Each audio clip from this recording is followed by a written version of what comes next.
Madame, Monsieur, bonsoir. Merci de nous rejoindre à la une de l'actualité. Le président de la République, Abdelmadjid Tebboune, a reçu ce mardi à Alger les chefs de 3 partis politiques dans le cadre de ses concertations avec les dirigeants des formations politiques.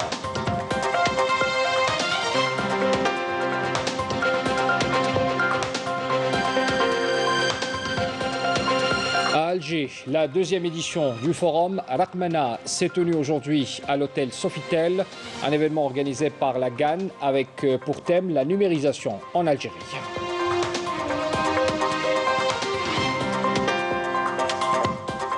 Et nous célébrons aujourd'hui la journée mondiale de la météorologie. Dans ce cadre, une cérémonie de lancement officiel d'un jumelage entre l'Office national de météorologie sous tutelle du ministère des Travaux publics et des Transports et un consortium constitué de Météo France et l'Institut météorologique finlandais a été signé. On en parle également dans ce journal.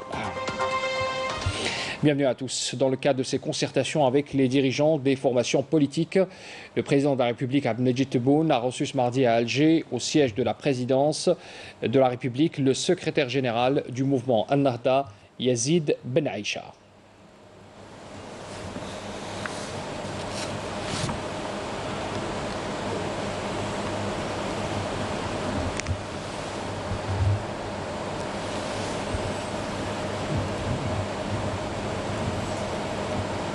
On écoute la déclaration du secrétaire général du mouvement An-Nahda, Yazid Ben Aïcha, au sortir de cette audience.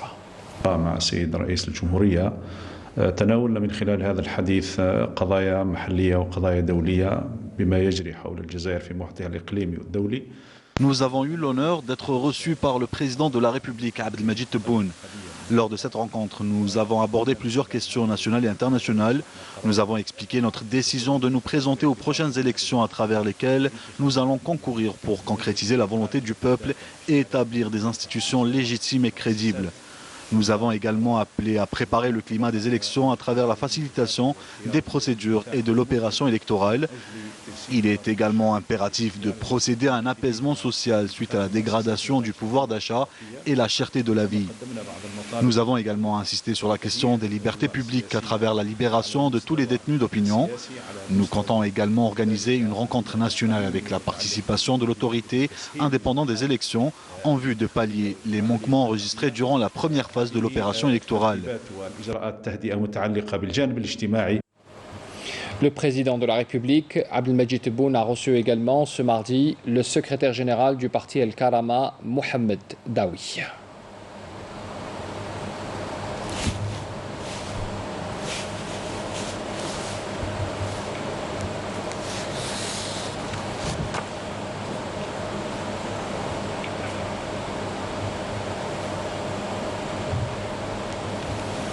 On écoute la déclaration du secrétaire général du parti El Karama, Mohamed Daoui.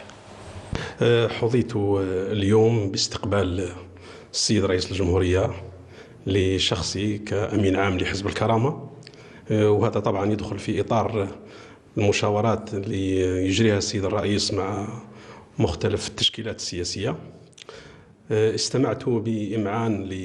J'ai eu l'honneur d'être reçu par le président de la République en tant que secrétaire général du parti El Karama. Dans le cadre des concertations entreprises avec les différentes formations politiques, le président de la République m'a fait part de sa feuille de route pour les périodes avant et après son installation à la tête du pays. Le président a exprimé son attachement à concrétiser ses engagements, que ce soit à travers la Constitution ou à travers la dissolution de l'Assemblée populaire nationale, avec toutes les lois qui en découlent. En tant que représentant d'une formation politique, j'ai été rassuré qu'on était bien sur la bonne voie, d'autant plus que le président est informé des moindres détails concernant le vécu des Algériens. Nous avons exposé la vision de notre parti qui convergeait avec celle du président de la République. À cette occasion, nous avons également abordé des problèmes internes tels que l'emploi, qui constitue l'une des principales préoccupations des jeunes. Nous avons également posé la question des jeunes dans la région frontalière. Ces jeunes sont les yeux du pays et ils constituent un soutien solide pour l'institution militaire. هذا الملف أيضا تكلمت مع السيد الرئيس فيما يخص ضرورة الاهتمام بشباب الحدود، لأن شباب الحدود يحتاج إلى عناية وهو عيون الدولة وهو سند رئيسي لمؤسسة الجيش الوطني الشعبي. Le président de la République, Abdelmajid Tebboune, a reçu ce mardi, également au siège de la présidence de la République, le président du Front National Algérien, le FNA, Moussa Touati.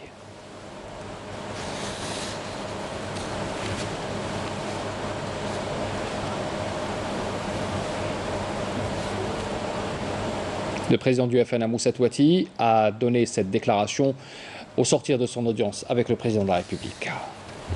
حظينا باللقاء مع السيد رئيس الجمهورية سعد المجيد تبون كان. Nous avons eu l'honneur d'être reçus par le président de la République, Abdelmajid Tebboune. Lors de notre rencontre, nous avons abordé plusieurs questions, à savoir la Constitution, la prochaine échéance électorale, mais aussi la question et la situation politique et économique. Le président de la République est profondément engagé à concrétiser la stabilité économique et politique en Algérie. Nous avons débattu autour de la prochaine échéance électorale qui constitue la question de l'heure pour tous les Algériens. Nous accordons en outre un grand intérêt aux questions internationales qui impactent l'Algérie, comme tous les pays du monde, et nous ne pourrons sortir de cette crise qu'à travers la conjugaison des efforts de tous les Algériens. Il est plus que nécessaire que l'économie algérienne soit construite par des Algériens. Le président de la République fait ce qu'il faut pour relever ces défis qui nécessitent toutefois du temps pour leur concrétisation. نعالجه بتأني لأن هناك أولويات لا بد من الوصول إليها. Le Premier ministre Abdelaziz Jarrad a affirmé ce mardi que la commémoration du 65e anniversaire du décès de Mustafa Ben Boulaïd était l'occasion de se remémorer le devoir de fidélité à un artisan de la glorieuse révolution du 1er novembre. Il appelle à tirer les enseignements de l'histoire héroïque de cette figure de proue. Jarrad, dans un message adressé à la famille du shahid, a ajouté que cette journée phare est une occasion riche en signification et enseignements à tirer de l'histoire héroïque du lion des Aurès, le shahid Mustafa Ben Boulaïd, et de tous nos shuhada. Rabbi yarhamhum. L'Algérie est sérieusement menacée par la guerre dite de 4e génération conçue sous deux axes, les nouvelles technologies et les conspirations visant le front interne. C'est ce qu'a soutenu ce mardi l'ancien ambassadeur Nourdine Joudi lors d'une conférence débat. L'ancien diplomate précise à ce titre que les ennemis de l'Algérie, le Maroc et l'entité sioniste, qui ne cachent désormais plus leurs intentions malsaines à l'égard de l'Algérie, s'étaient donné les moyens dans le but de réussir leur politique et leur stratégie.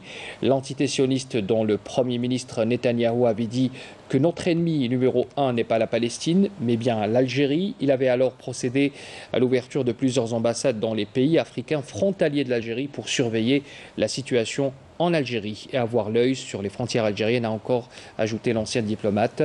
Le compte-rendu de cette conférence avec Nakhla Al-Arbi.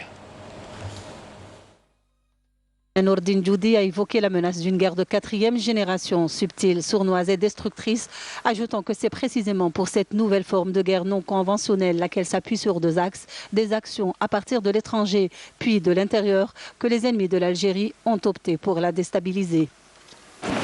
L'armée algérienne maintenant est une armée puissante, la deuxième armée d'Afrique, qui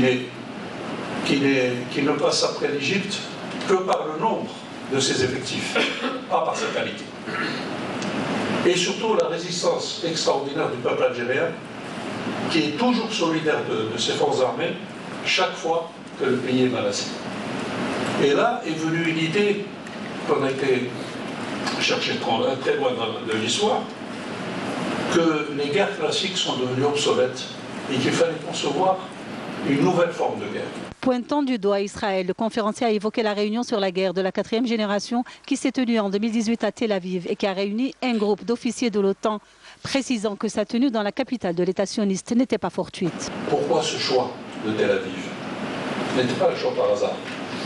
Parce qu'il considérait que l'entité sioniste était celle qui était la plus en avance dans le domaine de la manipulation de l'informatique et de la cybernétique. Il est donc normal de tenir cela en Israël et de motiver Israël comme principal agent de diffusion de cette guerre, notamment par le fait, et je crois que nous devons de le savoir, Israël considère comme la première de ses priorités, non pas la Palestine, mais l'Algérie. Nordine Djoudi a précisé que concernant l'Algérie, cette guerre non conventionnelle pourrait passer par un encerclement de notre pays par des pays voisins hostiles. D'encercler l'Algérie, de créer une situation d'encerclement quasi étanche. J'ai déjà parlé du Maroc, parlé de la frontière est et de la frontière sud, mais en plus de cela, et en application de cette formule de la guerre de 4e génération, Israël a commencé, après avoir lancé une politique vers l'Afrique, il a commencé à voir comment prendre comme cible l'Algérie, quels sont les meilleurs moyens pour attaquer ce pays. Et Israël a pensé passer outre la distance qui la sépare de manière géographique dans notre pays pour s'installer aux frontières de l'Algérie. Le diplomate a évoqué l'infiltration constante d'énormes quantités de cannabis par nos frontières ouest, notamment, mais également de drogue dure par le sud, ce qui constitue une menace réelle pour notre jeunesse. Cette guerre qu'on nous livre sans armes, par le biais de la drogue. Actuellement, vous savez que le Maroc, il y a 3 jours, je crois, a décidé que le cannabis serait de légaliser l'usage du cannabis. En réalité, c'est uniquement pour masquer une certaine réalité. La réalité fait que l'on arrête un petit cultivateur marocain qui est le produit du kiff pour faire oublier que le monopole de la production, de la commercialisation et de la vente du kiff se trouve au plus haut niveau de l'État. Le conférencier a en outre insisté sur la relève, appelant les jeunes diplomates à s'imprégner de l'expérience de leurs prédécesseurs. Il a en outre appelé le peuple algérien à la solidarité et à l'unité nationale. On parle également ce soir de la révision exceptionnelle des listes électorales en prévision des élections législatives du 12 juin prochain, qui a donc été clôturée ce mardi, alors que l'autorité nationale indépendante des élections a enregistré dans un autre registre le retrait de près de 700 formulaires de candidature par les partis politiques et 300 autres par les candidats indépendants. La deuxième édition du forum Raqmana s'est tenue aujourd'hui à l'hôtel Sofitel à Alger, un événement organisé par la GAN avec pour thème la numérisation en Algérie. Des acteurs et professionnels du numérique étaient sur place pour partager leur expérience et débattre des dernières avancées dans ce secteur. Walid Yousfi, couverture. Administration zéro papier, c'est le slogan de la deuxième édition du forum Raqmana. Un rendez-vous mensuel qui rassemble les professionnels du domaine du numérique pour partager leurs expériences. Objectif, promouvoir l'économie numérique. C'est un véritable carrefour d'échange et de concertation autour du développement et de la promotion du numérique, mais surtout sur les aspects relatifs également à la transformation numérique, l'accélération de la transformation numérique. L'objectif de cette rencontre, c'est de faire connaître ce que se fait au niveau gouvernemental et au niveau des autorités sur tout ce qui est digitalisation à travers les projets qui ont été présentés, notamment l'organe de certification des signatures électroniques. C'est un événement bien sûr important dans le contexte actuel où l'Algérie veut faire de la digitalisation, de l'économie numérique, un levier pour diversifier son économie. Donc c'est stratégique pour l'Algérie. C'est une pierre dans l'édifice, c'est un pas en plus. On essaie de se connaître mieux, on essaie de connaître les problématiques actuelles. Comprendre aussi ce qui se fait au niveau du gouvernement et essayer d'en profiter. Ce rendez-vous a été organisé par le groupement algérien des acteurs du numérique, un organisme qui a pour but de contribuer au développement de l'écosystème numérique en Algérie. Le concept de Forum Raqmana, c'est de ramener les gens du secteur du numérique et les journalistes pour poser des questions directes aux responsables du numérique dans notre pays. Et il a été question de administration à zéro papier. Donc on a parlé de certification électronique et de signature électronique. Le forum organisé par le GAN est une opportunité et une tribune pour l'autorité gouvernementale de certification électronique de mettre en exergue ses missions, de présenter ses services et de s'inscrire dans une démarche globale, gouvernementale globale par rapport à la transformation digitale lancée dans notre pays et entamée depuis quelques temps. Le thème de la prochaine édition du forum Raqmana portera sur le e-payment et le commerce électronique, un segment qui reste encore à développer en Algérie. Nous célébrons aujourd'hui la journée mondiale de la météorologie. Dans ce cadre, une cérémonie du lancement officiel d'un jumelage entre l'Office national de météorologie sous tutelle du ministère des Transports et des Travaux publics et un consortium européen constitué de Météo France et l'Institut météorologique finlandais sous le thème « L'océan, le climat et le temps ». Ce jumelage vient en appui au renforcement des capacités de l'ONM. On voit cela dans cette couverture signée Yasmine Messoudi. Moderniser et améliorer les services de l'Institut national de météorologie, des priorités relevées lors de cette journée de jumelage organisée entre l'Office national de météorologie, Météo France et l'Institut météorologique de Finlande. Le but, bénéficier de l'expertise de ses partenaires européens, mais aussi d'échanger les expériences et d'améliorer les connaissances dans le domaine. Une cérémonie en présence du ministre des Travaux publics et des Transports, du directeur général de l'ONM, la représentante de l'ambassadeur de l'Union européenne, de l'ambassadeur de France en Algérie ainsi que l'ambassadrice de Finlande, présente via visioconférence. Ce séminaire va permettre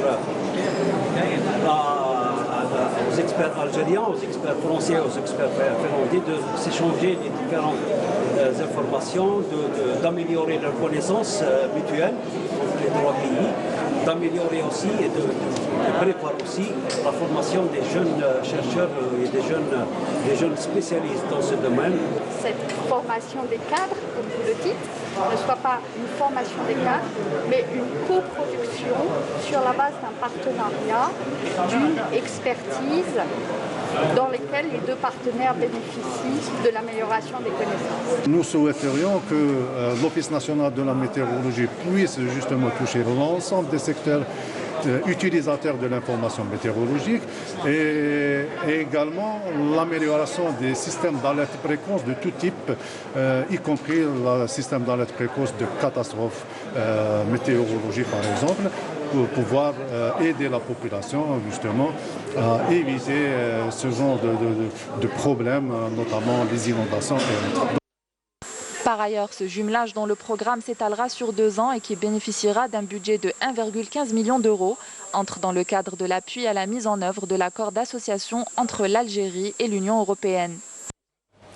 Et nous célébrons donc la journée mondiale consacrée à la météo. Elle est sous le thème cette année « L'océan, le temps et le climat ». Une thématique de première importance pour notre pays qui souffre d'un stress hydrique quasi permanent, d'un manque de pluviométrie exceptionnel cette année, comme vous le savez. Les services de Météo Algérie sont au cœur des opérations pour la récolte de données ô combien précieuses pour plusieurs opérateurs. Notre consoeur Nour Moqaddam a posé la question à la chargée de communication du Centre national des prévisions météorologiques, Oualia Ben Rakta, concernant l'importance du travail de Météo Algérie et ses projets de modernisation. On l'écoute. Notre pays n'est pas à l'abri de l'impact néfaste des changements climatiques.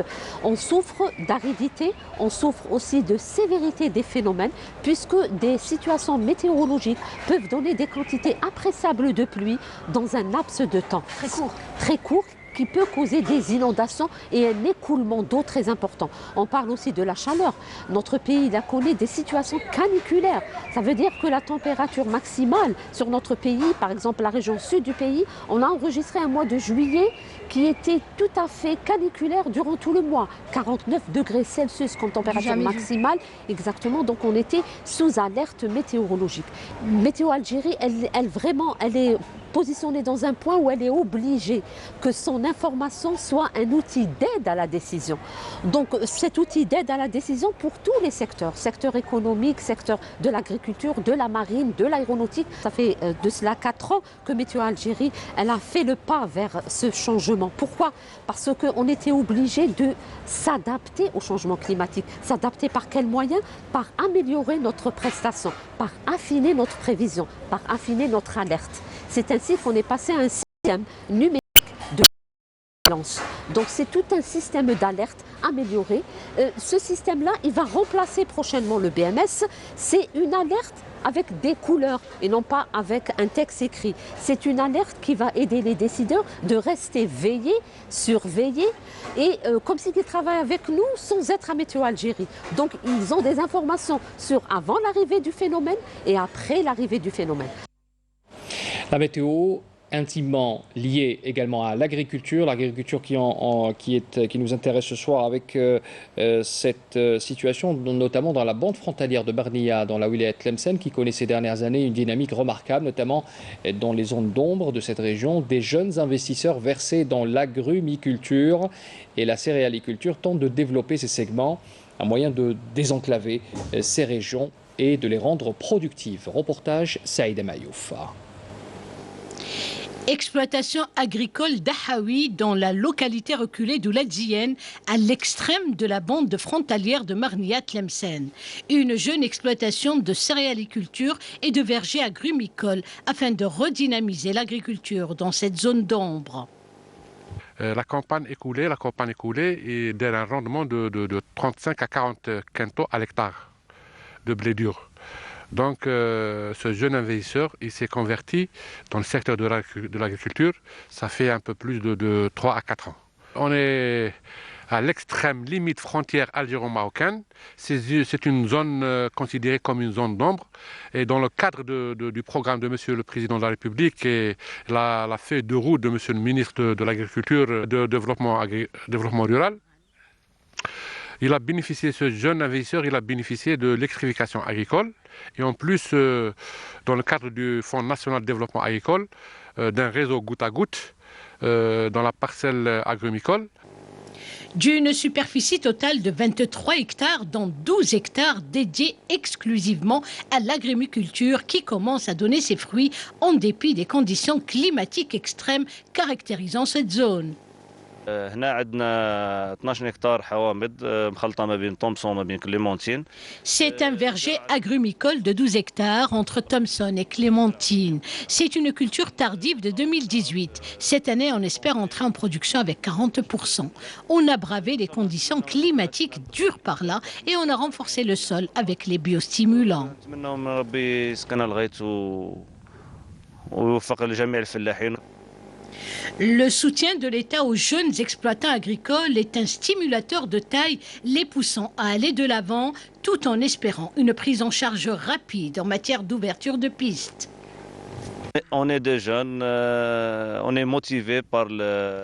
En tant que jeunes, nous sommes très stimulés par le travail de la terre, d'autant qu'on a bénéficié de l'électrification rurale, surtout que c'est une zone d'ombre où nous souffrons de l'éloignement et surtout du manque de pistes praticables pour parvenir à nos parcelles. رانا نجاهدوا العوامل الجوية. La bande frontalière de Marnia a connu ces dernières années une extension remarquable dans le secteur de l'agriculture, un bond dans l'économie locale.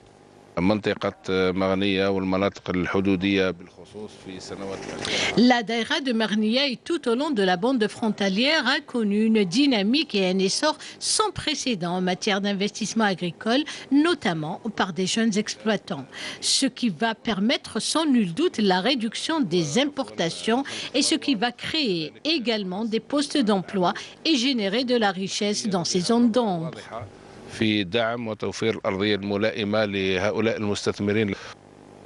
Une augmentation notable de la surface irriguée dans la daïra de Marnia qui passe de 2500 hectares à 4000 hectares, c'est dire tout le grand intérêt accordé à ce secteur car générateur de richesse, créateur de postes d'emploi et constituant un outil de taille pour le désenclavement. Nous avons appris avec beaucoup de tristesse ce mardi la disparition de notre collègue Wahida Yahyaoui, connue parmi ses collègues au service maquillage sous le pseudo de Bouchou. Elle avait 60 ans et suite d'une longue maladie, la défunte qui avait occupé le poste de chef maquilleuse principale, la défunte avait rejoint la télévision algérienne en 1996. Nous avons perdu également notre collègue aujourd'hui, Abdelkader Marabat, agent de sécurité au niveau de la télévision algérienne, des suites d'une longue maladie chronique. Et ce, à l'âge de 58 ans, le défunt avait rejoint la télévision algérienne en 2003. Suite au décès de nos deux collègues, le directeur général de la télévision publique, Ahmed Ben Sabban, a tenu à présenter ses vives condoléances et adresser un message également aux familles des deux collègues qui ont disparu. Donc aujourd'hui, une pensée forte à nos collègues et à leurs familles. Rabbi yarhamhum. On parle ce soir également de l'exploitation aurifère dans le sud du pays. Des autorisations ont été accordées, comme vous le savez, on en avait déjà parlé il y a quelques semaines, pour l'exploitation artisanale de l'or au profit de jeunes de la région. Ces derniers suivent une formation à Ilizi. On voit cela avec Bouchel Abouali. Ce document certifie que son détenteur a suivi une formation spécialisée en exploitation aurifère artisanale. Pour l'heure, 130 jeunes détiennent le précieux sésame qui leur a été attribué après une formation intensive de 15 jours à Ilizi, portant sur les techniques de forage, d'exploration et d'exploitation. Nous avons suivi une formation intensive et continue de 15 jours où nous avons appris comment exploiter l'or.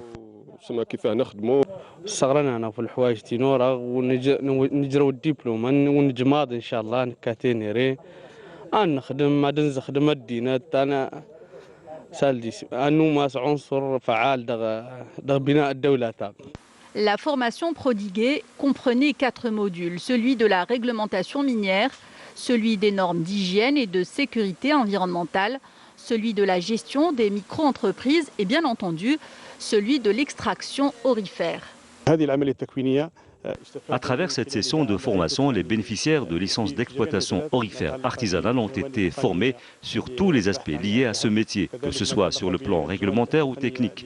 Il y aura d'autres sessions au profit d'autres entreprises. Au niveau de l'Agence nationale d'appui et de développement de l'entrepreneuriat, nous répondons aux besoins des jeunes en termes de soutien, d'accompagnement, de suivi et bien sûr de financement des projets.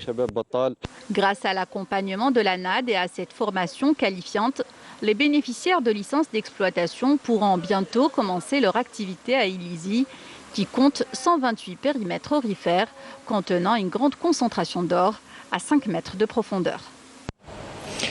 Shafiq Al-Omrani, un opposant marocain vivant aux États-Unis et portant la nationalité américaine, a décidé de rentrer au Maroc, sachant qu'il sera systématiquement arrêté, inquiété par les services de sécurité de ce pays. On voit cela avec Naïm Chekchek. معكم شفيق العمراني مواطن أمريكي من أصول مغربية أمريكي مغربي اليوم السبت 6 فبراير 2021. Vous avez avec vous Shafiq Al-Amrani, citoyen américain d'origine marocaine, un américano-marocain. Nous sommes le samedi 6 février 2021. Il est 12h34 heure belge et maintenant je suis à l'aéroport Charleroi de Belgique. Au moment où je suis en train de faire cette vidéo, je dois embarquer à 15h45 pour l'aéroport Rabat Salah au Maroc. C'est parce qu'il se savait très vulnérable dans son pays originel, l'opposant marocain avait tenu à effectuer cette vidéo en prédiction de la rudesse du régime marocain.